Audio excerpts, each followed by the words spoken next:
So in this video, we're going to take a look at Active Directory and kind of a lot of the fundamental basic stuff that I think you need to understand before you can get into the more fun and interesting stuff when it comes to IT security and pen testing, that kind of thing. So if you've been using scripts like Bloodhound and things like that and not really understanding the output that it gives you, not understanding a lot of the terminology that people use when they talk about AD and LDAP and domain controllers and all this kind of stuff, this is a video for you. If you already understand those basics, then there's probably still going to be a couple of little things you might pick up in this video, but this is definitely aimed more solely at people that don't really have much experience or understanding of AD at all, because I do see a lot of people on the Hack the Box forums saying that AD is kind of their weakness and they don't really understand it. So let's run through the things that we are going to cover in this video. There'll be timestamps for each of these down in the description or in a pinned comment, but real quick, we're going to start with just a quick summary of what Active Directory is, and also some of the terminology around it, like LDAP and directory services, domain controllers, just to kind of give you a basic idea of what that is before we go any further. Then we're going to go through installing Active Directory on this machine. This server that we've got here is just a fresh server 2019 VM. So we're going to install AD on this and make this a domain controller. And then kind of as part of that process, we'll have to go through what forests are, what forest root domain is, what domain is in general, domains and trusts, domain controllers. And then once it's all installed, I can show you what is actually in a domain, sort of by default as standard, and the kind of things that you can expect to find in a domain in general. I'm also going to explain distinguished names, because that's quite an important concept that you need to understand to run various scripts and things. They'll often require a distinguished name. And just to give you a heads up real quick, a distinguished name is basically just a fancy word for the way that you would describe a path to an object in Active Directory. So you know how a file and a folder has a path where it'll be like C:\folder/folder/file. A distinguished name is just kind of the equivalent of that for Active Directory objects, because it's not quite as simple as just putting a backslash between them, unfortunately. So that's something that you will need to understand and be able to do in order to run various other scripts and things that require that. Then we're going to get into LDAP. So LDAP queries, LDAP attributes, common attributes that you'd find on user accounts and computer accounts, things like that. Then we're going to briefly touch on computer accounts, because that's not super intuitive why computers have user accounts essentially in Active Directory, so we'll just touch on that and how they work. Then we're going to briefly touch on group policies, because that's quite a big part of Active Directory. And then we'll also have a look at permissions. That'll probably be quite a brief look, because I want to do a whole separate video on Active Directory permissions, but that's probably going to be the end of the video, just ending on some permissions stuff. So with all that said, with that rather long intro out the way, let's get into it. Basically, Active Directory is a central database, a central system. It has various services and things associated with it, but you can think of it as a central database that stores user account information, groups, computer accounts, group policies, all these things that we're going to explain in more detail in a minute. It stores all that in a database that gets replicated between multiple servers, so that you don't only have one single central server with all this information on. You can just have one, but in general, it's kind of accepted that you'll have at least two, so that you've got a sort of failover system. So each of these servers that's running Active Directory and holding a copy of the database basically and running all the services is called a domain controller. So that's why we've named this machine here DC1, because it's just going to be our first domain controller in this domain. Now I'll show you what a domain actually is once we get Active Directory installed on this machine. But for now, just know that it's a collection of objects such as user accounts and groups. So you can kind of think of it as that. Other terms that are used around Active Directory are directory services, which basically just means the same thing as Active Directory. You can kind of use those two interchangeably. And then also LDAP is a common one you'll hear. LDAP, again, some people might use it interchangeably with the word Active Directory. Like if you say, I'll find something in LDAP or get something from LDAP, that just means get something from the Active Directory database. But LDAP technically is a protocol that's used to query Active Directory or to perform operations against Active Directory. So again, you'll see that shortly when we'll be doing LDAP queries and things to find user accounts in the domain. Now, don't worry if those explanations don't really mean much to you at the moment or don't really make that much sense yet. It'll all kind of fall into place as we go through and install stuff and show you stuff. So let's start by installing Active Directory on this machine. I'm going to go to Add Roles and Features. We're going to say we want to install on this server, which is DC1. And we're going to tick the Active Directory Domain Services option. So this will install all the sort of required features so that we can make this a domain controller. Actually, one thing we are going to install is DNS. I think it does prompt you if you don't remember to do this, but basically DNS can integrate with Active Directory, and Active Directory relies on DNS a lot. So if you don't already have a domain controller, obviously this is our first one that we're creating, you want to install DNS server as well so that it all integrates together. So yeah, we don't want to install anything else. Next. Again, you can read all this stuff on your own if you want, but I'm going to explain most of it anyway. We'll say restart as required, and then we'll say install. So this is kind of just the first stage of installing Active Directory. The second stage is a bit more interesting for us because you actually have to define the forest root domain and stuff like that. and I'll explain what those are as we get to them. For now though, let's just let this finish and we'll skip to when it is done. So that's finished installing now, and we're left in this state where AD is installed, but we're not actually running as a domain controller, which is kind of weird. I don't actually know why it's a sort of two-step process, but it is. So now we have to do this option, which is promote this server to a domain controller. So we'll click on that, and this is where things get a little bit more interesting, and we're going to have to explain a few things. So we've got the option here to add a domain controller to an existing domain. We don't want to do that because we're creating a new domain. We can add a new domain to an existing forest. We don't want to do that because we don't have a forest yet. And we can add a new forest. So that's what we're going to do. Now, forest is kind of the very top level that can contain multiple domains. So again, you're going to see exactly what a domain contains once we get this all installed. But just remember that the forest is kind of a collection of domains that are all like, it's like a tree, like a directory tree. You have one forest root domain, which is what we're going to be creating here. So we're going to call it vb.local. And then you can have multiple subdomains under there, and they'll all be part of the same forest. So now you see it's going to be a DNS server, it's going to be a global catalog server. Global catalog, we're probably not going to cover much in this video because in a single domain environment like this, it doesn't really mean anything. But when you get into large forests where there's multiple domains, global catalog becomes useful because it's essentially like a subset of all the information in Active Directory that can be accessed from any domain controller in any domain in the forest. One other thing we need to do here is just type a password so that if we ever want to restore AD because something went horribly wrong, we can do that in a special directory services restore mode.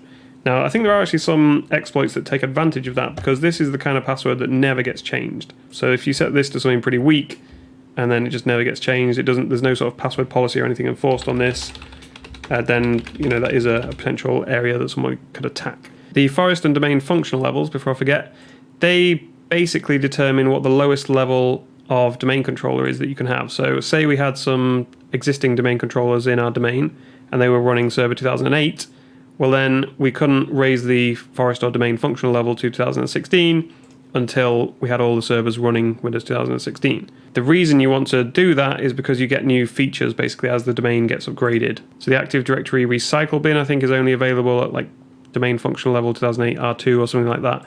There's various things that are only available if all of your domain controllers are running a certain version of Windows at least and you've raised the domain functional level. So that's again nothing that we need to worry about in this particular instance because we're only installing one domain and one domain controller. This is just going to check and make sure there's no conflict with the name that we gave it. We gave it the name vb.local, so the NetBIOS name will just be vb, so that's fine. .local, by the way, is a kind of common domain extension. I think because you don't want it to conflict with any actual real online domains. So like, say we'd call this vb.com, well now we're going to have to mess about with DNS zones and stuff to make sure if anyone ever visits the website vb.com, we don't have any kind of conflict there. So this is just giving us a summary of all the options we've selected. So click next and we'll wait for it to finish installing. One thing to point out as well is that all of the local user accounts that are on this machine at the moment will get moved into Active Directory. Cool, so we're about to be restarted, cool. Yeah, all of the local user accounts will now become Active Directory user accounts, same for the groups. So there's no more sort of local accounts anymore on this machine. They're all Active Directory domain accounts now. So now the machine's rebooted and we get this ridiculous background that's very out of place on a server, but somebody at Microsoft thought that was a good idea. Now you see that we have to log on to this VB domain. We can't log on locally anymore. So you can use VB, which is the NetBIOS domain name, or you can use vb.local. So if we do vb.local administrator, then we can log back in with that same account. If I can type properly, we can log back in as that same account, but now we're logged on to the domain. So now we've got Active Directory installed. Let's open up Active Directory users and computers. There is a newer version of this, but I'll be honest, I kind of hate it, so I'm going to stick with the old school version. I'll just very quickly show you the newer one just so you can kind of see the different options. I mean, as you can see already, it's way slower to start up. And it's also way uglier if you ask me. Like, look at this. Everything's in black and white for some reason. And it's just really ugly and hard to find stuff compared to here, where you've got stuff in full color. And yet this is the old, outdated version. This is the new one. When Microsoft went on their weird make everything black and white spree with Windows 8 and all that rubbish. But anyway, we're going to stick to this one. So this is a domain. This is the default setup of a domain. We're going to turn on advanced features as well so you can actually see everything. This is the root of the domain. So vb.local is the root of our domain. These are all the containers and organizational units that are within it. And then within those, you can have objects like computer accounts here. So we've got our domain controller computer account, and then users and groups. Weirdly, there isn't a separate container by default for groups. So all these groups are in here. Then we've got our administrator user account. You can see all the properties on a user account there. And there's loads of information that can be associated with each user account, which we're going to go through some of that now. So hopefully it's a little bit easier now to kind of visualize what a domain is and what's stored in it, because you can see now we've got user accounts, groups, and all that stuff in these folders essentially. If we wanted to make a new folder, we're going to have to create a new organizational unit. We'll call it like UK. And then, because this is typically what an admin would do, they'd set up a different OU for different areas. And then you might have like users within there, and then like groups and computers and stuff like that. You get the idea. So then you'd have all your user accounts created in this OU, and then all your computer accounts that get joined to the domain would be in here. And so like I said before, all this information gets basically replicated, that's the technical term for it, replicated between all of the domain controllers in the domain. So you can connect to, if we do here, we can do change the domain controller. You could connect to any domain controller in the domain, and they will all have the same information on them, because the whole database gets replicated between all of them. Now, there are some special domain controllers. If we go into operations masters here, obviously because we've only got one DC, then all of these special roles are all held by this same DC here, DC1.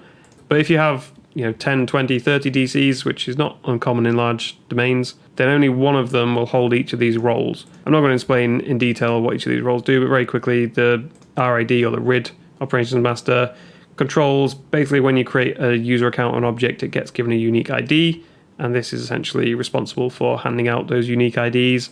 PDC emulator is kind of for backwards compatibility. It says here for pre-Windows 2000 clients, but it does still get used for some special operations. Like I think when you change passwords, I think that has to be done by the PDC emulator, if I remember rightly. And there's some other password related stuff that only gets handled by the PDC. Infrastructure, I'll be honest, I cannot actually remember off the top of my head. What does it say here?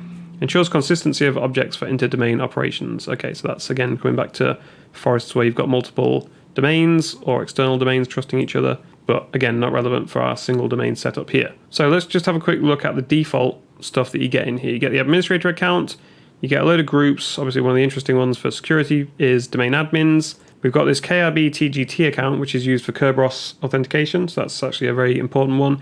If you've ever done a Kerberos golden ticket attack, you basically need to get the NTLM password hash for this account, and then you can just authenticate as anyone. Again, I'll probably do a separate video covering that kind of attack because somebody mentioned that recently. So yeah, hopefully that just gives you a better idea of what a domain is and what's held within it. Now, obviously, each of these user accounts' passwords are stored in here. So if we create a new user account, and we'll call him Joe Blogs, and we'll set his username to be j.blogs. So this is what he'll actually have to type when he logs on. And you'll notice here we get the option to log on with either jblogs@vb.local or vb/jblogs. And to be honest, most people use this version, even though it's kind of the old school way, like it says there, pre-Windows 2000. The vast majority of people use this version, just the NetBIOS domain name. So let's give them a password.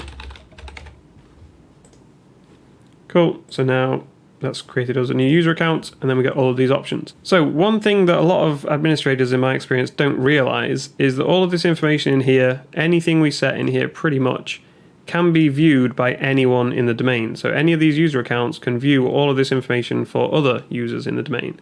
So sometimes you'll see people put maybe a password or something in the description, or some interesting information for a user account, thinking that only admins can see this, because by default this whole tool will not be installed on a user's workstation, but there's nothing stopping them installing it or using any number of third-party tools or scripts to query Active Directory, which we're going to get onto very soon with LDAP queries. So yeah, anyone can see and read all this information by default. Now, by default, anonymous users, so somebody who's not actually already logged on to the domain with their username and password, by default, they can't see most of this. But there is a group called the Pre-Windows 2000 Compatibility Group. Let's just go to security on this account. So these are permissions. Again, we'll touch on this a bit more later. This Pre-Windows 2000 group can read pretty much everything on all user accounts and all objects in the domain. So if we just go take a look at that group, wherever it is, Pre-Windows 2000. So basically, authenticated users is a member of that on this domain, so that's not really a problem. Authenticated users group just contains anyone that's actually logged on to the domain with a valid username and password. So that's just basically saying all users. And the problem is, in some domains, you'll have anonymous logon in here. So I can't remember the scenario that leads to that. I think it's if you've upgraded from a Windows 2000 domain to a later version or something. Obviously, we just installed a fresh 2019 domain, so it didn't have this in here. But there is a scenario where you end up with anonymous logon in this group, which means anonymous logon can query everything in Active Directory, which is not good, because that means people don't even need to have valid logon credentials for your domain before they can read everything. I think there is one other option you actually have to enable before that's true, so it's not quite as bad as it sounds, but it's still not ideal. So that's one thing to check if you're ever looking at a domain, is whether there's anything weird and wonderful in there.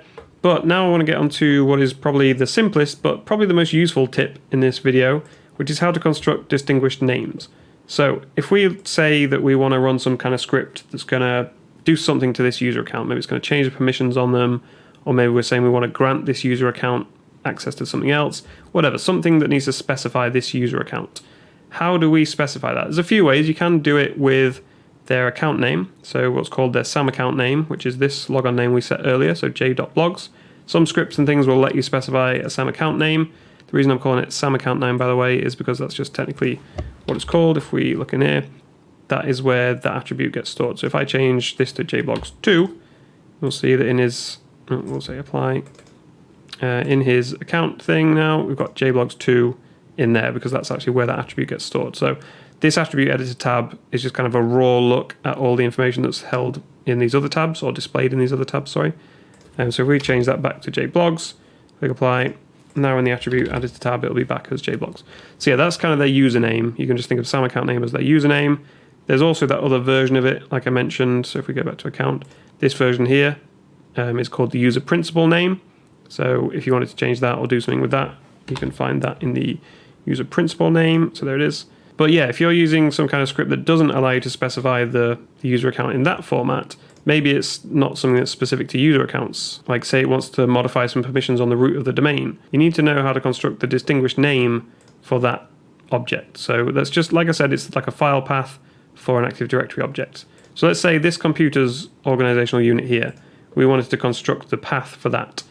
What we would do, I'm going to open Notepad so we can just type some stuff out. First of all, I guess let's just type out the path to that. So it would be OU computers, OU UK, DC VB, DC local. So that would be the distinguished name for that organizational unit there.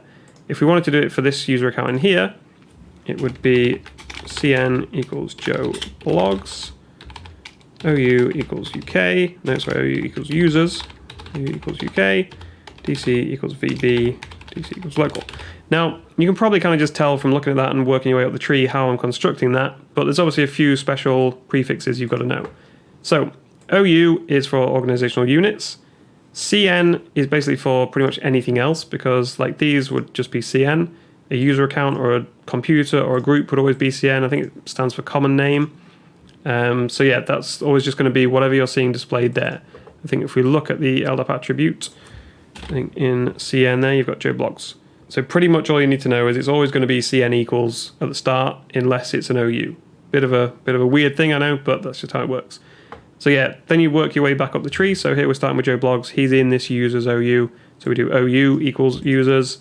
Then the next OU up, OU equals UK. Because again, this is like a file path. We're just constructing the path, but backwards.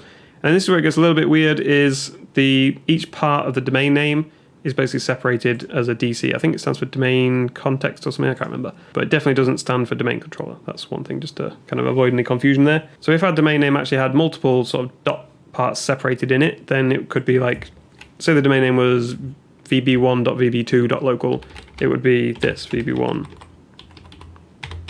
vb2, local. So you're basically just replacing any dots in the domain name with DC equals. It's pretty self-explanatory, but if you remember one thing from this video, that is the thing to remember, is how to construct a path to an object in Active Directory.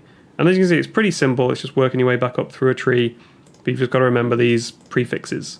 And obviously you separate each part with a comma. There's also the case of special characters, which are handled with a backslash. So say you actually had Joe, blogs, you would have backslash there. And in some instances of LDAP querying tools, you need to escape forward slashes. Some of them you don't. So you might have to do like // if there's a forward slash in the name. So yeah, something to bear in mind, but it's pretty standard stuff for most sort of programming kind of things where you have to escape special characters. And if we rename him to Joe, blogs, you'll see that when we go in to his attribute editor tab, if we look at the distinguished name property, you see it's got that escaped in there. So that's another kind of way to construct this path. If you've actually got access to read from the user account, you can just read their distinguished name property and that will do it all for you. But I'd kind of encourage you not to rely on that too much and just be able to easily construct them yourself. So again, if you're trying to do something that affects the root of the domain, you just literally do DC equals VB, DC equals locals.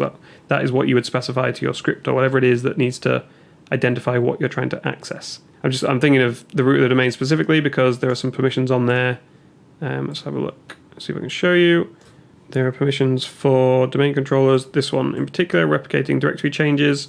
Well, that's a subset of it, but replicating directory changes is an important permission that we'll get onto in the Kerberos golden ticket video. So yeah, that's one where you can only set it on the root of the domain, and you would need to specify just that in your script that's trying to give you those permissions. So the next thing I've got on my list of things to talk about is computer accounts, very briefly. You'll see here we've got a computer account for this domain controller. Now, any computer that we join to the domain, and you've got to join computers to the domain before you can actually log on to them with any user accounts in this domain. And so any computers that we join to the domain will by default end up in this computers container. You can redirect that with a command so that it ends up in an OU. And we'll talk more about why OUs are better than containers shortly. But yeah, any computers you join to the domain will end up in here, and then you can move them or spread them out however you want. And annoyingly, when you do an LDAP query for user accounts, you will also find computer accounts because they are essentially user accounts as well. If we go to the attribute editor tab, you'll see they have a SAM account name, just like, oh, they do if I can type. They have a SAM account name just like the user account we were looking at. So this is the user's, well, the computer's logon name. And you see it has a $, at the end of it. And that's an easy way to identify that this is a computer account, not a user account. So if you see a $, at the end of a username, that's 99% of the time going to be a computer account. There is also this SAM account type property, which is a machine account, but when you're doing LDAP queries, you're not going to remember that long number to check for machine accounts. You're just going to say object class, which is this. You see if you do object class equals user, it will find this as well because this is a user as well as a computer. So object category is probably a better one to use, but for some reason I always use object class. So these computer accounts, like we said, are just like user accounts. They have a password associated with them, just like user accounts. But they actually get the password automatically changed by the system, by Active Directory, every 30 days, I think it is by default. So it's a really long, complicated password, and it gets changed every 30 days or so by default anyway. So it's not really something you're going to be aiming to compromise in terms of just cracking a password. You're never really going to go after computer accounts. But it's something to bear in mind that they do have passwords associated with them. One thing to point out about computer accounts and how they get used is if we had a folder, let's find like a... There we go, I already had a new folder here. Let's say we wanted to create a share in here, or let's just pretend this is the share. This new folder here is a share on an SMB share somewhere. Let's say we have a service on our DC computer here. So it says a service on this machine. It's running as local system, which is very common for services. And it needs to access something on the network. So it needs to access this share. Again, we're pretending this is a share. What we can do is grant permissions to the computer account. So let's say we want to allow DC1 and it's going to fail because we haven't selected to actually include computers, but there we go. Now it'll work. So we're saying this computer account is able to, whatever, read, modify this particular folder. Okay, so now when anything running as local system or network service, but local system is the most common one, tries to connect to this SMB share, or what we're pretending is an SMB share, when it does that, it will authenticate as that DC1 username. So you can treat it like a user account. You can grant permissions like you saw there to computer accounts, and anything running as local system or network service on those machines, as it accesses stuff on the network, it will be treated as its computer account in Active Directory. So that's just a little random tip there that kind of explains one of the reasons why computers have computer accounts and how they just work exactly the same as user accounts. So the next thing we're going to take a look at is groups. Let's just pretend we've got another OU in here called groups. And in here we're going to create a new group. So let's call this, I don't know, production. We'll say this is all of the production users so that we want to grant them access to something. You get a few options for group scope here, and to me they're very confusingly named because domain local can actually contain objects from anywhere, not just this domain. It could contain objects from other domains in our forest, or it could contain objects from domains that we've got an external trust with. Global, I think, can only contain objects from this domain. And then universal, if I remember rightly, I'm probably getting this all wrong, but if I remember rightly, can only contain objects from this domain or other domains in our forest. So then once we've created a group, we can obviously have members.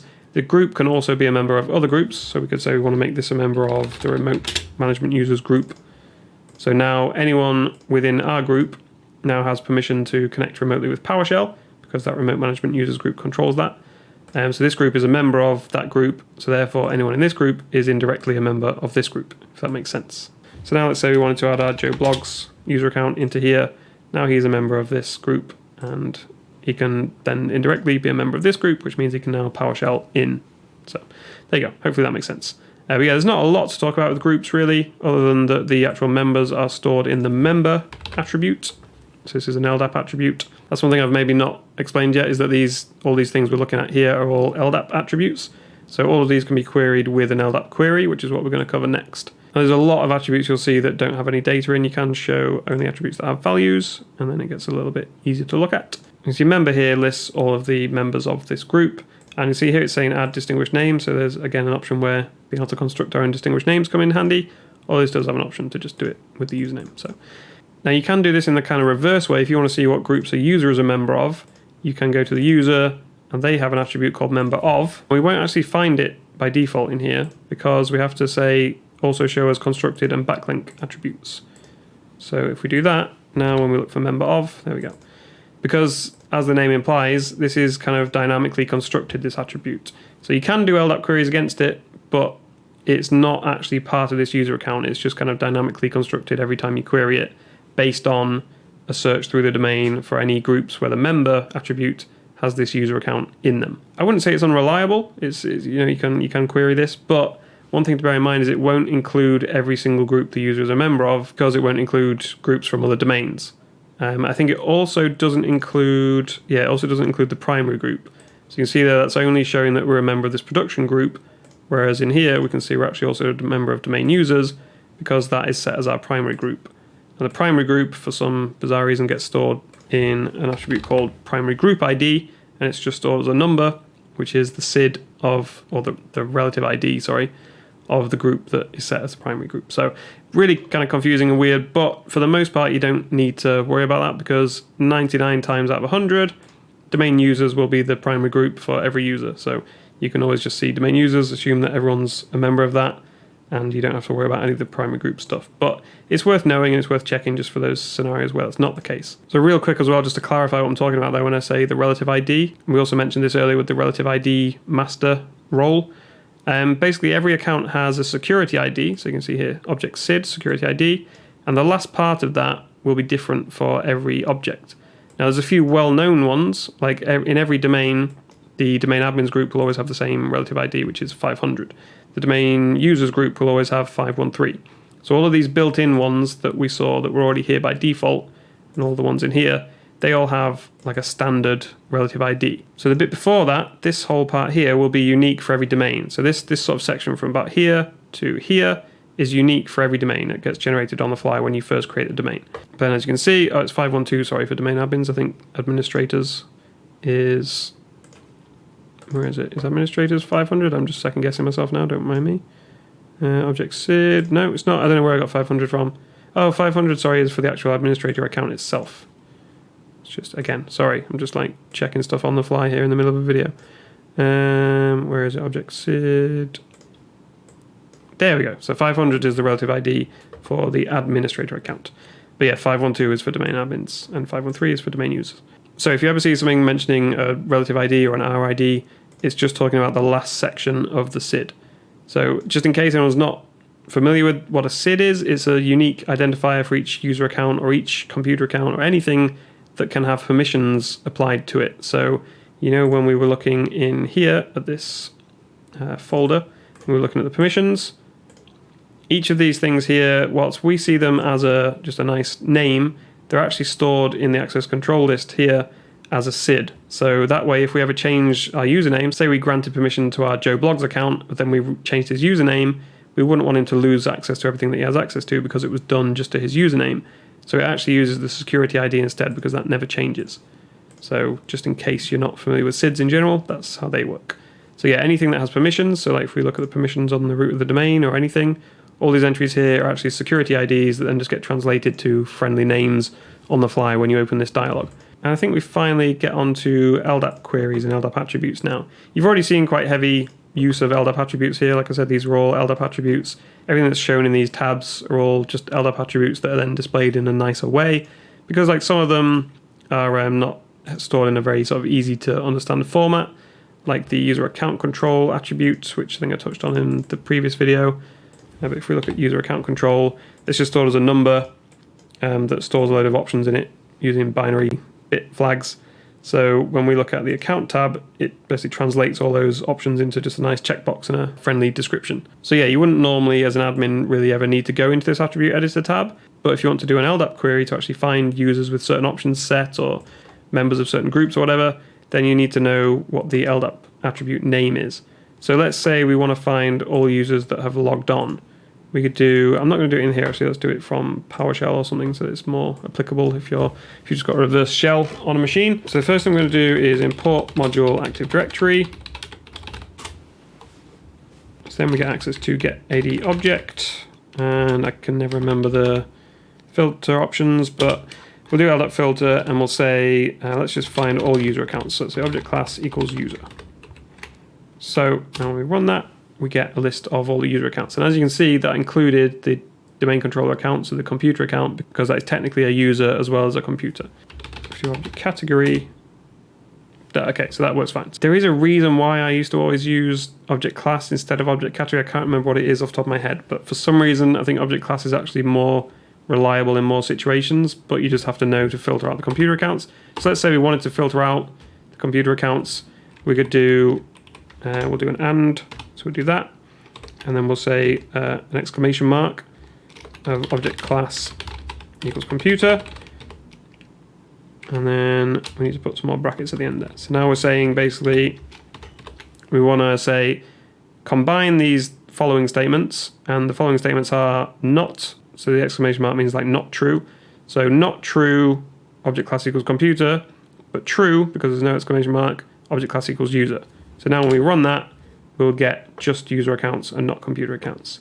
So that, again, just to make sure this is clear, all we're doing there is looking at an LDAP attribute. So object class. See here, object class contains this multiple values. So all we're doing is searching for any object where this LDAP attribute called object class has this in it. Okay, so user. So that's all that LDAP filter is doing there. And the good thing about LDAP filters is that they will work regardless of what language or what tool you're using. So that's why I'm using that instead of the built-in PowerShell options, because I think it does actually have a filter option, but then you've got to know the PowerShell syntax, and I can't be bothered to learn a new syntax for something I can already do with an LDAP filter. So there might be other easier ways to do it than how I'm doing it here, but LDAP is just reliable. It's always the same, no matter what tool you're using. If it gives you an option for an LDAP filter, that filter there will always give you the same results. So you don't need to learn any extra syntax. So that's maybe a personal preference for me, but I would say that comes in handy. So let's say we wanted to find only users where their username starts with Joe, because we know we've got that Joe account. So we do Sam account name, because we know that's what the username field is called, or the username attribute is called. And we'll just say Joe, and then we'll do a star to say anything that is Joe, and then anything else after it. And that doesn't find anything. Is that because I renamed him? What did we set his name to these days? I can't remember. Oh yeah, so it was JBlogs, not Joe Blogs. So if we do J star, then that will work, because we're looking at his username here. So we go, it finds Joe Blogs and it shows us his distinguished name, and then his GUID, which is not really relevant to anything. And then I think you can do properties and say which LDAP attributes you want to show instead of it just these default ones. So let's say we wanted to show his common name, his object SID. Can we do it like that? We can. We can just do comma separated ones. So we want to see his, I'm trying to think, description, his first name, which is given name, and his surname, which is SN. So there we go. So now we see all that information. We see his given name, which is Joe, surname. And you might be like, well, that's terrible. Why is first name, given name, and then surname is just SN. I agree. The syntax and the naming is all over the place, but that's just how it is. And you have to kind of just learn these common attribute names. But in reality, most of the time you're not going to need to actually look at many of these attributes. The only ones I would say are worth checking are logon names, so you're actually getting people's usernames. So that's the SAM account name attribute. Sorry, that's the SAM account name attribute. That's the user principal name attribute. Description, just in case somebody's put a password or something in there, and that is actually just called description. And then there is this stuff in profile where you can specify a logon script and connect a home drive to a certain share. So that might be useful. I can't remember off the top of my head what those ones are called. So now, is it home? Yeah, so it's home directory, shows that server path. So that's probably another interesting one just to make a note of. Although these days it's pretty rare that people actually use that feature to map drives. They normally do it through group policy or logon scripts. So that brings us on nicely to group policy, I think. So group policy, if we open the group policy management console, group policy, it'll show us the same structure that we're seeing in that Active Directory users and computers console. Let's just make this a bit bigger. So we've got the same organizational unit structure. You'll notice we don't see any of the containers though. So these ones with a different icon, the built-in containers, because you can't apply group policies to containers. You can only apply them to the root of the domain or to organizational units. So that was one reason why I said you probably want to move computer accounts out of there into an organizational unit, because then you can actually use group policies. So what are group policies? Let's create a new one, or let's do it on the users accounts. So we'll say create a GPO in this domain. GPO just means group policy object. Create a GPO. Let's say it's going to, I'm trying to think of something that we want to do with a group policy.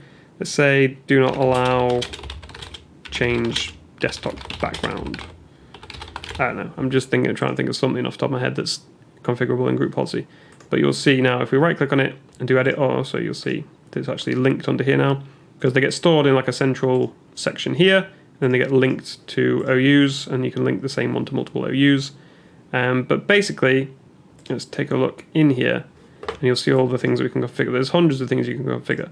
So we'll go into the most common areas. Let's say desktop. And these are all the settings just for this desktop category. So here, I mean, is there actually one to deny changing the desktop? There probably is somewhere, but you get the idea. There's hundreds of things you can change in here that affect how Windows works.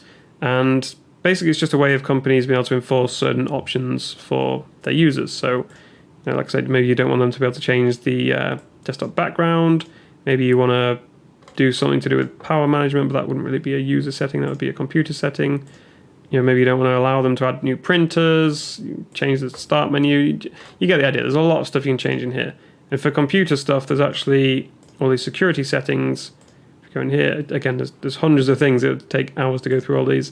But you can change things in here like which version of SMB is required and which version of NTLM is required and stuff like that. You can disable NTLM from here.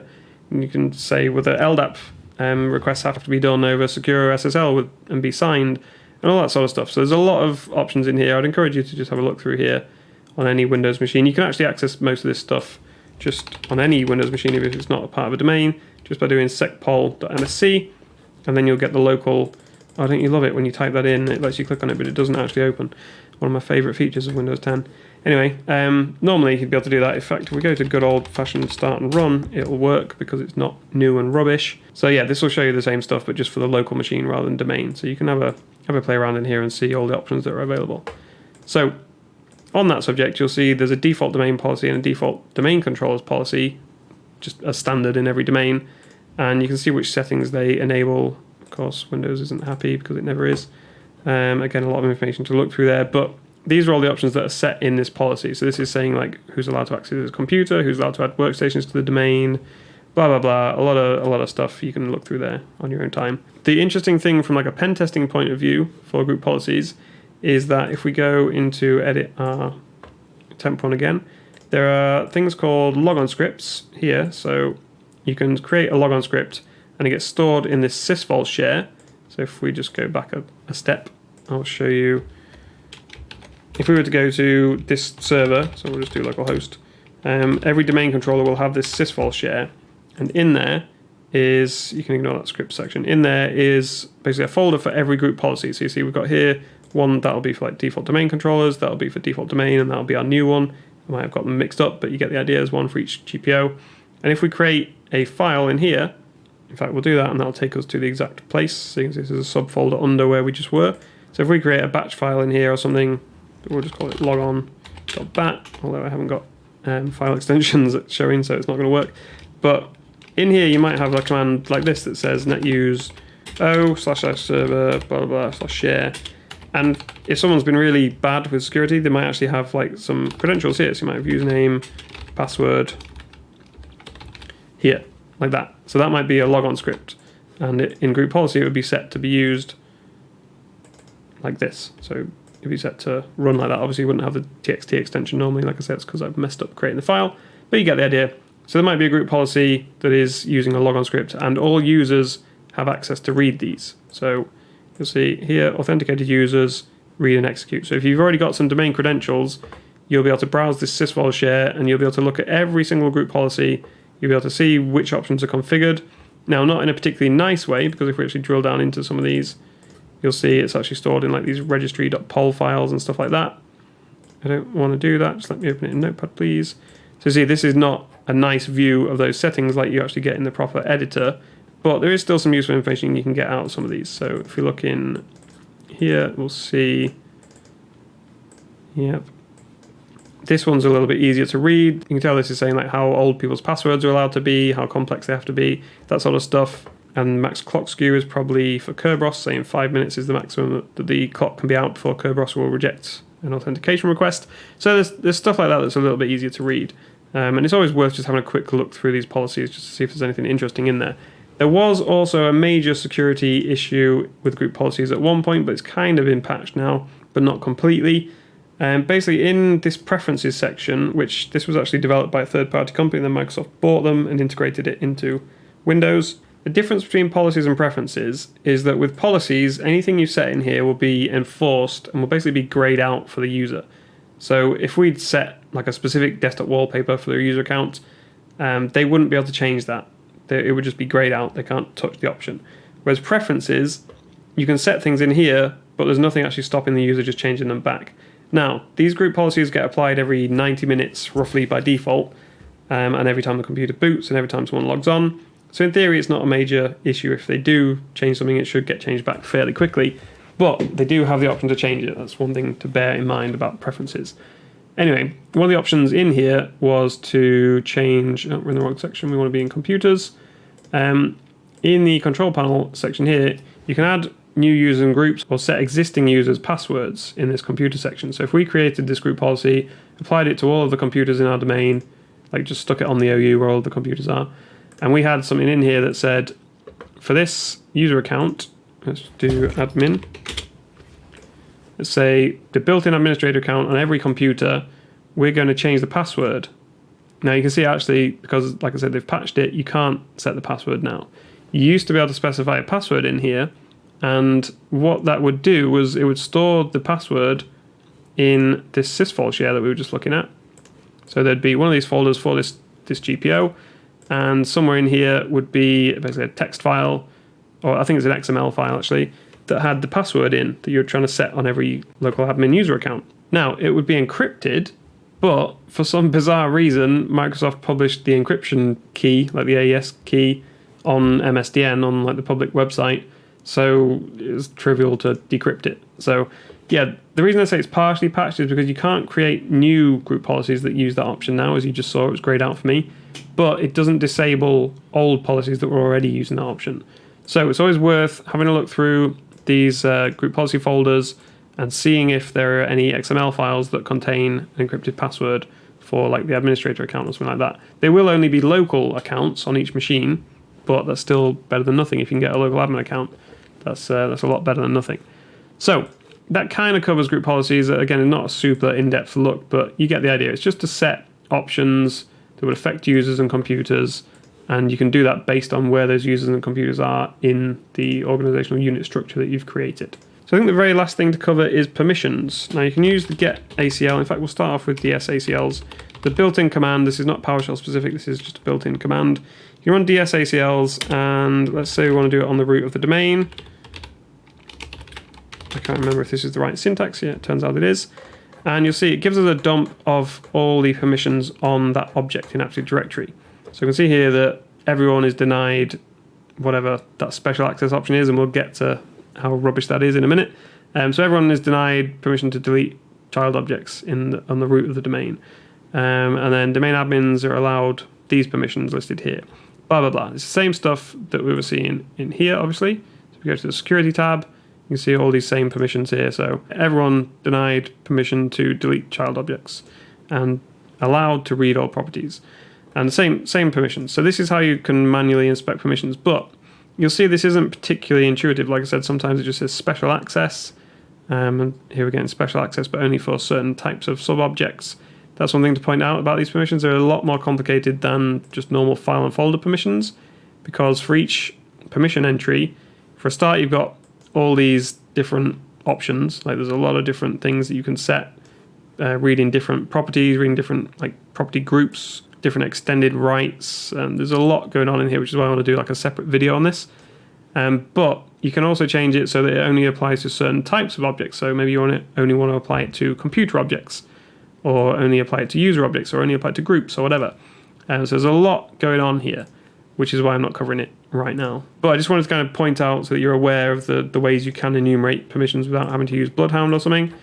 So yeah, DSACLs is one, and obviously you've got to specify the distinguished name like we did there. You can also use the getACL command in PowerShell, and then there's a couple of ways you can do it, but you can do AD/ and then the path. So let's do again DC equals VB, DC equals local. You probably have to also enclose it in speech marks to make sure it's treated properly.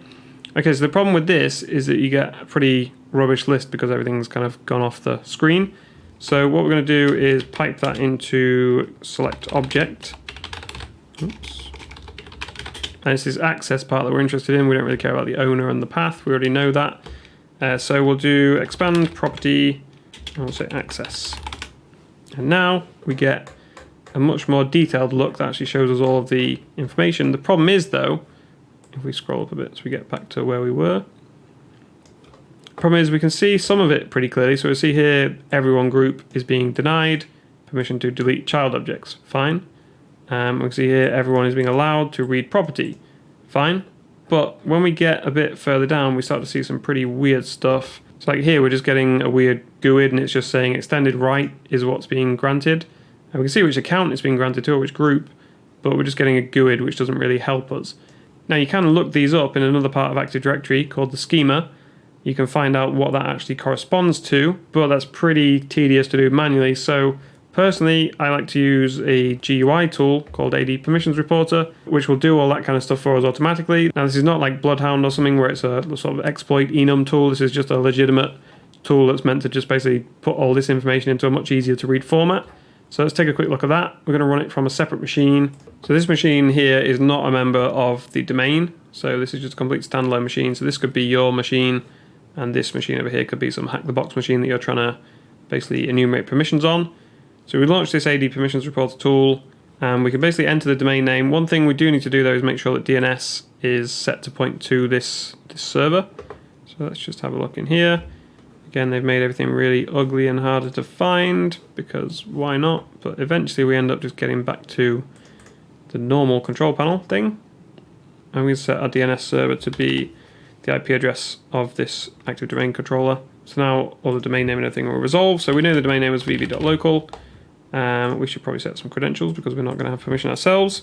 So for this demonstration, we'll just use administrator. Obviously, you wouldn't normally know the password for that, but we're going to assume you've got some domain credentials at this point.